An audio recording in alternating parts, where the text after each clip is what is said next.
Hello and welcome everybody to the 17th week of the Monday Night Wars. This is the WWF side on January the 8th, 1996. This was the 142nd episode of Raw in its history. This Raw taping took place from the Bob Carpenter Center in New York, Delaware. The ratings were a 3.0 record to 2.7 for Raw this week. That's the greatest rating in Raw history to this point. So now after this week's win, the scoreboard is 8 wins, 7 losses, 2 draws all time for the Raw against Nitro, and this is the 17th week. This Raw won the ratings again, and it drew its highest rating ever to this point. McMahon and King were on commentary. McMahon introduces everyone to the new Raw with the new entrance theme, that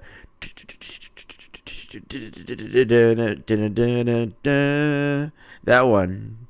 That was a great theme.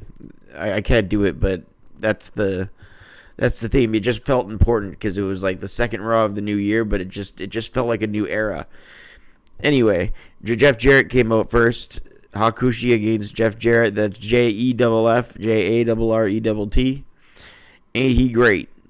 King says Jarrett got his guitar from his close personal friend Garth Brooks. McMahon goes, somehow I doubt that. King says, hey, he's got friends in low places. McMahon goes, I see. Jarrett off the top ropes. Jarrett off the ropes is taken down by Hakushi with a drop toe hold, but he lands on his feet with a backflip right after that. Double J starts strutting, but Hakushi is standing there waiting for him. So he turns around and Hakushi gives him a drop kick. Off the ropes, Double J tries to have great ring awareness. I can speak, Jesus. In-ring awareness, and he held on to the top rope to make sure he could keep his vertical base. Double J wants some space. He comes against a high-flying, high-octane offense from Hakushi. Double J in with a hard kick to Hakushi. He uses heel tactics. Double J choking out Hakushi on the middle rope. Then he comes in and uses his weight to knock him down on the middle rope. Elevating himself into the spine of Hakushi. Then he slaps on an abdominal stretch, and Tim White, the referee, doesn't see Double J holding onto the top rope for additional leverage while he's holding on the abdominal stretch. Wilbur Snyder would be proud somewhere. That's the creator of the abdominal stretch.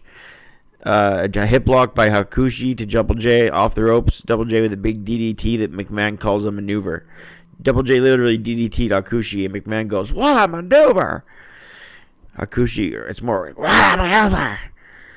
Hakushi with a spinning heel kick, then Double J covers him, but a kick out. Double J with an Irish whip and a crossbody out of the corner. Misses, so Double J covers him and gets only a 2. A reverse chinlock by Double J. McMahon says Goldust is joining us. Goldust is joining us, and Ahmed Johnson, to be watching this match. Also tonight, the debut of some guy named the Ringmaster. He didn't say that part. That was just me. A kick to Double J, Jeff Jarrett, and Hakushi with a lateral press, and a near fall. Double J slammed to the canvas, and Hakushi came up from the top rope. Hakushi gets the knees up. Hakushi has Double J down, but he reverses it into a figure 4 leg lock, and Hakushi ends up tapping at 5:29 as Double J gets the victory. They rated it 2 stars and a quarter to open up Raw. Backstage, Jim Ross talks about who will be in the Rumble match this year. They go over a lot of people. Some from New Japan, some making their debut, some including Vader, who will make his debut in the Royal Rumble, and then they do a video package on Vader. Next up, we got Ahmed Johnson taking on Jeff Bretler. It was called Jeff Bretler, but his name on the results thing here is Brettier, so I'll just call him Brettier, even though McMahon was calling him Bretler.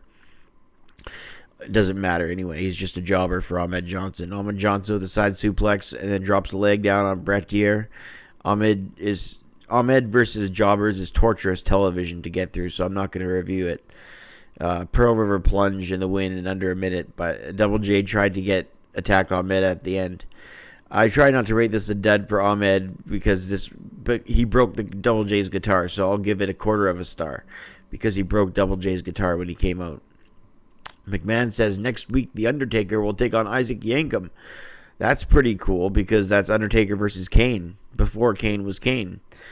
So that's interesting. I forgot they ever took place at this stage of their careers. So that'll be good to see. Interesting to see anyway. I'm not sure how good the match will be. Taker still in his zombie slow walking mode versus Isaac Yankem. But it'll be at least interesting. Ted DiBiase introduces next on the Brother Love show a guy named the Ringmaster. Steve Austin, during the Brother Love show, was featured DiBiase coming up with $1 million championship, which had been inactive for 4 years. So Austin's TV debut. DiBiase says he's searched in frustration, but finally has found him. The Ringmaster! Austin walks to the ring to money, money, money, money. And he comes down in green trunks with a buzz cut, so he's got some hair. Not bald, just a buzz cut. Austin then does something interesting, and I'll tell you why it's interesting. He said, I want everybody out there to touch their hands on the screen. Come on, camera guy. Put your hands on the screen and feel what it's like to be destined for success. Reason that is interesting is, I'm not kidding you, but back early 1996, January 8th, I guess it was, me and my brother were staying up late on a Monday. I had school the next morning, so I know we were staying up late. I can picture us in my mom's bedroom upstairs. We were watching the TV in my mom's bedroom. Because, I don't know, I guess downstairs somebody must have been watching something in the living room. Because I can remember what room I was in. And my brother was in 8th grade. I was in 4th grade. He put his hand on the TV. We didn't know that Austin was going to be a big wrestler, obviously. And it's not like we were predicting that either. But he was just goofing around. So he put his hand on the TV where Austin put his hand. And I went up there and I did it too. And yeah, that's the first... That's the memory I have of doing that when Austin did that. So knowing that he became Stone Cold Steve Austin after is pretty cool, because we both did that thing to the Ringmaster, even though that was a bad gimmick. Good God, it sucks that he got that gimmick, because he's an ECW. He had such a badass character. So from going to that is such a step down. But it didn't take them long to get his true persona out, the Stone Cold persona. So anyway, he's now the $1 million champion as the Ringmaster. So it'll take him a while to get out of that, but when he does, it's all worth it. But I just thought that touching the TV story it's always been in my memory. Every time I hear about this Ringmaster debut, I always think of us touching the TV. Goldust then took on Aldo Montoya. Goldust made short work of Goldust. He wins in a couple minutes with the curtain call.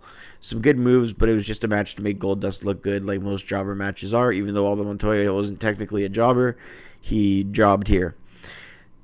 Star and a quarter. Aldo Montoya is a jobber. Yeah, he was a jobber, but that's just incredible, by the way.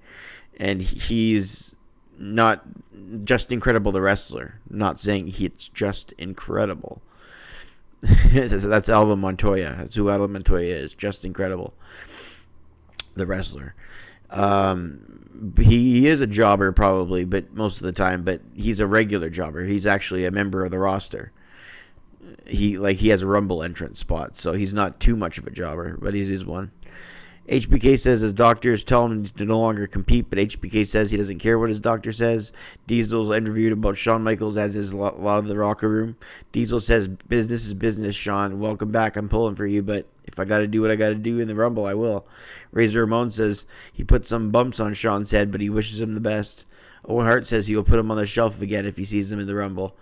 Then they replayed a match between Brett and Bulldog from In Your House Seasons Beatings. I gave that match 4 stars and 3/4. I reviewed it recently on my channel, so I'm not going to review it again. But this is just one of the best matches ever. I think it's Bulldog's best match. And Bulldog has had some amazing matches. Canadian Stampede 10-man tag, Wembley Stadium with Brett, the Germany match with Owen in the finals for the European title, the Owen and Bulldog tag versus Michaels and Austin Raw match in 97. So Bulldog has been a part of some great matches, but this is his very best in the bloody brawl between Brett and Bulldog. This episode, counting Austin's debut in the main event that they showed from the pay-per-view, I'll give it a 7 out of 10, just for those two things alone. They sort of cheated by showing a pay-per-view main event, but it was a bloody classic. And it earned them their highest rating of all time, again, at 3.0. Nitro got 2.7, so that was a pretty good Nitro rating too, but 3.0 to 2.7. But next week, it's going to be a little bit different, so tune in to the next week's Raw review, because the rating is going to shock you. 3.0 to 2.7 for the WWF, and I give it a 7 out of 10. But next week, Nitro has something in store, and they turn the tide. So for this Raw review, I'm Brett Mix, and we'll see you on the next one. I'm out.